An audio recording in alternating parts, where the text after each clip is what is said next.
Hello friends, आप सबका स्वागत है हमारे चैनल प्रॉब्लम पर। और गाइस, आज हम लोग करने वाले हैं सीक्वेंस एंड सीरीज चैप्टर का पार्ट 2, जिसमें मैं आपको बताने वाला हूँ सारे के सारे उसके प्रॉपर्टीज़। ओके, इस हम लोग चैप्टर में इस पार्ट में हम लोग सिर्फ और सिर्फ प्रॉपर्टीज़ कवर करने वाले हैं। अगले पार्ट में इस पार्ट में जितना कंप्लीट होगा उसका आगे का हम लोग कंप्लीट करेंगे। ऑलराइट, सो वीडियो को शुरू करते हैं बिना किसी देरी के। इस चैप्टर के अंदर, इस पार्ट के अंदर हमारा जो फर्स्ट पार्ट होने वाला है वो है हमारा प्रॉपर्टी नंबर 1। और इस चैप्टर के 7 पार्ट होने वाले हैं इस वीडियो के। सो ये फर्स्ट पार्ट है और इसके अंदर हम पढ़ेंगे प्रॉपर्टी नंबर 1। तो जीपी जो है, अगर हम लोग उसको मल्टीप्लाई करते हैं या डिवाइड करते हैं किसी नॉन ज़ीरो कांस्टेंट से तो वो जीपी ही रहता है। मतलब अगर हमने कोई जीपी है, जैसे ए है, A2, A3, A4, A5 ऐसे चल रहा है AN तक, ठीक है। तो AN तक अगर वो चला तो अगर हमने उसको जैसे 3 से मल्टीप्लाई कर दिया, पूरे जीपी को, हर एक टर्म को हमने 3 से मल्टीप्लाई कर दिया, ठीक है। हमने 3 से मल्टीप्लाई किया तो क्या होगा, तो वो जो पूरा जीपी है वो जीपी ही रहेगा, वो चेंज नहीं होगा, ठीक है। मतलब जैसे कि यहाँ पे 1 था, 2 था, 4 था, 8 था, वैसे चल रहा था। हमने 3 से मल्टीप्लाई किया तो 3 हो गया, ठीक है। और ये कितना हो गया, ये 2 था तो 2 3 ज़ा 6 हो गया, ये 6 हो गया। तो ये कितना था, ये था 4, तो 4 3 ज़ा 12 हो गया, है ना। तो ये कैसे हो गया, 3 6 12, फिर भी आर कितना है, 2 ही है। तो उससे फ़र्क नहीं पड़ता कि आप उसे किस नंबर से मल्टीप्लाई करते हैं। अगर आपने पूरे जीपी को किया मल्टीप्लाई उसी सेम नंबर से तो आपका वो जीपी रहेगा। Same applies to division. अगर हमने किसी जीपी को सेम नंबर से डिवाइड कर दिया है तो वो एक जीपी रहेगा, वो चेंज नहीं होगा। ऑलराइट, सो ये हो गया हमारा फर्स्ट पार्ट इस वीडियो का। अब चलते हैं अपने सेकंड पार्ट की ओर।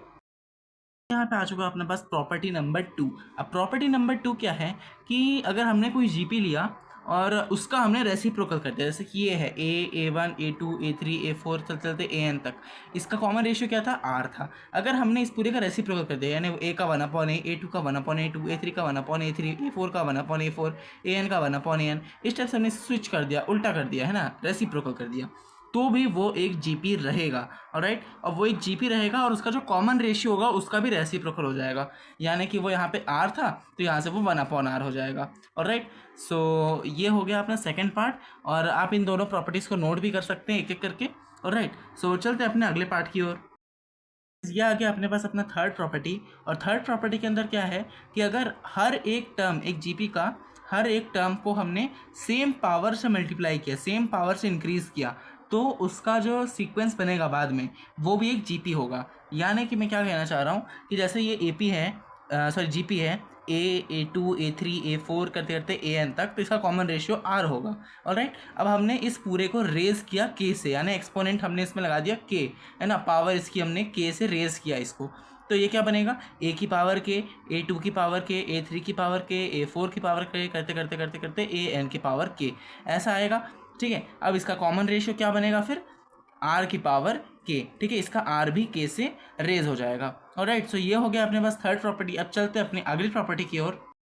यहाँ पे जो है फोर्थ प्रॉपर्टी ये है कि वैसे तो ये आपको ऐसे में समझ में नहीं आएगा, क्योंकि मेरे को भी समझ में आया था, एग्जाम्पल से मेरे को समझ में आया था। और मैं एक एग्जाम्पल से समझाता हूँ कि अगर कोई जीपी है, जैसे कि A है, A1, A2, A3, AN तक जा रहा है, ठीक है। इस जीपी में हमने केथ टर्म फ्रॉम बिगिनिंग, यानी शुरुआत से कोई सा तो एक टर्म ले लिया। जैसे शुरुआत का हमने चौथा टर्म ले लिया, समझ लो, है ना, A4 ले लिया हमने। ऑलराइट, शुरुआत से first second third fourth, okay, A3 होगा, है ना। तो हमने A3 ले लिया केथ टर्म फ्रॉम बिगिनिंग, तो वो क्या होगा, AR की पावर K-1। फोर्थ टर्म लिया तो AR क्यूब होगा, है ना। सो AR क्यूब जो होगा वो होगा फोर्थ टर्म यहाँ पे। और केथ टर्म फ्रॉम एंड, पीछे से केथ टर्म कौन सा होगा, जो कि पीछे से आ रहा है, यानी कि L से जो L माइनस आर, मतलब L/R आ रहा है, फिर L/R² आ रहा है, तो वो जो आ रहा है वो होगा केथ टर्म फ्रॉम एंड, है ना। तो ये होगा फोर्थ टर्म फ्रॉम एंड, समझ लीजिए, है ना।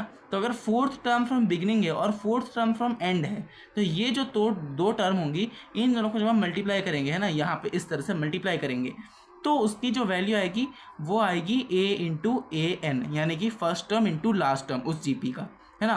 तो इसमें क्या है कि A × A तो A² हो जाएगा, ये दो A का मल्टीप्लाई होकर A² हो जाएगा, ये k-1 और ये n-k को हम प्लस करेंगे जब, तो ये माइनस के और प्लस के कैंसिल हो जाएगा और यहाँ n-1 बचेगा, तो यहाँ पे n-1 आ चुका है। ऑलराइट, सो r और r का मल्टीप्लाई होकर r की पावर n-1 आ जाएगा, यहाँ पे a स्क्वायर आ जाएगा। अब a स्क्वायर को हम a इंटू ए लिख सकते हैं, और a इंटू आर की पावर n-1 किसका फॉर्मूला होता है, a n का फॉर्मूला होता है ना। तो ये क्या होगा, a इंटू ए एन, तो ये आ गया हमारा answer first into last term. Alright, so ये हो गया हमारा प्रॉपर्टी नंबर 4, और इसको थोड़ा समझने में दिक्कत होता है, सो आप इसका थ्योरी यहाँ पे ऊपर से देख करके लिख सकते हैं। ऑलराइट, अब चलते हैं अपने अगले प्रॉपर्टी की ओर, जो कि है प्रॉपर्टी नंबर 5। प्रॉपर्टी नंबर 5 जो है वो बहुत ही ज़्यादा छोटा है, और वो क्या है कि अगर 3 नॉन ज़ीरो नंबर्स है, ठीक है, मतलब 3 ऐसे नंबर जो कि ज़ीरो नहीं है, जो कि है A B C, या क्या आप कह सकते हैं A, A2 और A3, है ना। तो ये जो 3 नंबर्स हैं, अगर ये GP में है, मतलब ये GP में कब होंगे, जब जो इसका बीच का टर्म यानी कि A2 यानी कि B, है ना, तो B जो है वो A इंटू C के बराबर हो, यानी B इन दोनों के प्रोडक्ट के बराबर हो, मतलब B का square B into B A into C के बराबर हो, है ना। जब B को हम स्क्वायर करेंगे तो वो A इंटू C के बराबर होगा, तब वो हम कहेंगे कि वो 3 जो नंबर्स है वो GP में है ना। और इसको हम क्या कहते हैं, इसको हम कहते हैं जियोमेट्रिक मीन। ऑलराइट, अब चलते हैं अपने अगले प्रॉपर्टी की ओर फटाक से। प्रॉपर्टी नंबर 6 क्या है कि अगर हमने कोई GP है, उसके हमने रेगुलर इंटरवल्स पे कुछ कुछ टर्म्स उठा के एक सीक्वेंस बनाया, तो वो जो सीक्वेंस होगा वो भी एक GP होगा। यानी कि अगर कोई GP है A, A2, A3, A4, A5, A6, A7, A8, है ना, ऐसे चलता जा रहा है AN तक, इन्फिनिट तक, है ना, ये AN तक चल रहा है। ऑलराइट, सो इसमें क्या है कि यहाँ पे जो A है और A3, A5, A7 ये भी एक GP हुआ। क्यों?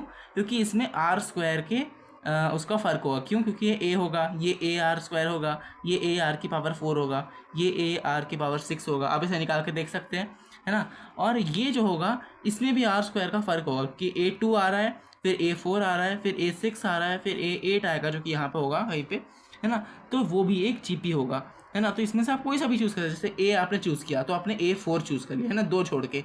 A4 के बाद ये 2 छोड़ के आपने A8 चूज़ कर लिया, फिर 2 छोड़ के आपने 9, 10 छोड़ के A11 चूज़ कर लिया, तो वो भी जो है एक GP होगा। ऑलराइट, सो इस टाइप से हमारा ये GP होता है। और अब हम चलते हैं इसके अपने आखिरी पार्ट की ओर, अपने आखिरी प्रॉपर्टी की ओर। ऑलराइट, ये जो है हमारी आखिरी प्रॉपर्टी है, और इसके अंदर हमें क्या बोला है कि अगर कोई GP है A, A2, A3, A4 करते करते AN तक जा रहा है ना, तो उसका अगर वो नॉन ज़ीरो है, और अगर वो नेगेटिव भी नहीं है और वो ज़ीरो भी नहीं है ना, ऐसे टर्म्स है उसमें, तो उसका जो लॉग होगा, यानी कि log A, log A2, log A3 करते करते करते करते log AN, ये जो होगा ये एक AP होगा, और इसका उल्टा भी सही होगा। ओके, अब लॉग क्या है वो तो ढंग से मेरे को भी नहीं पता, है ना, तो वो हमको भी समझना पड़ेगा, और उसके ऊपर भी एक वीडियो जल्द ही आ जाएगी, आई गेस नेक्स्ट मंथ या तब तक आ जाएगी, है ना। तो लॉग जो है उसे अच्छे से हमको समझना पड़ेगा, उसके लिए हमको सर्ट्स एंड इंडाइसेस समझना पड़ेगा, है ना।